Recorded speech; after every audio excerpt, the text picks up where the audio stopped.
Greetings mhuri Zimbabwe, tinodzoka zvekare pachivhitivhiti Zimo HD apo patinouya tine nyaya inenge ichipisa. Naizvozvo nyaya tayati tichitaura inyaya yaformer governor weRBZ vanova Mangudya, avo vari kunzi vane mashops akawanda nemabhizinesi akawanda asi havasi kukwanisa kutora mazigi.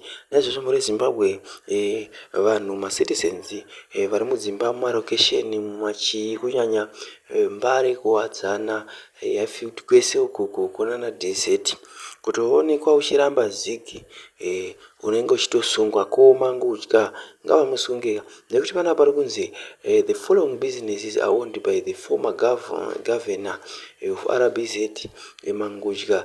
They don't take zig strict USD.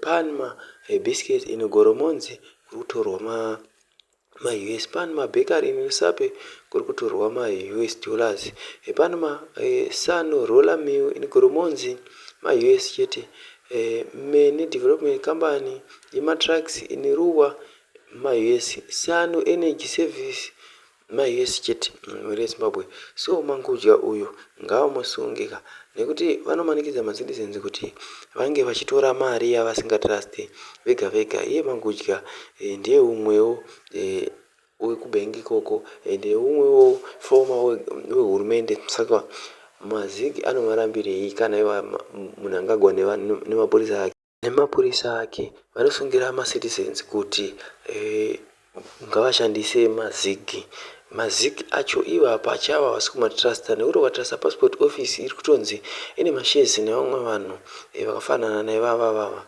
nana Mutuli vari kunzi vane mashezi ikokoko, ndosaka iri kudiwa ma-US. Ko uyu Mangudya mabhizinesi zake hupfu, mabhisikitsi, mabhekari akuona kana zigi riri kudiwa ikoko. Ko ngavamusunge nekuti vakuita kunge macitizens ndovane mhosva ka. Macitizens haana kugadzira mari. Kana chinhu chachembera chinofanira kunge chichiraswa kana kutsvaga pangu kuchichengeterawo chomboregera kushanda kusvikira nguva yacho yekupiswa yakwana. So mhuri Zimbabwe, thank you for watching mhuri Zimbabwe.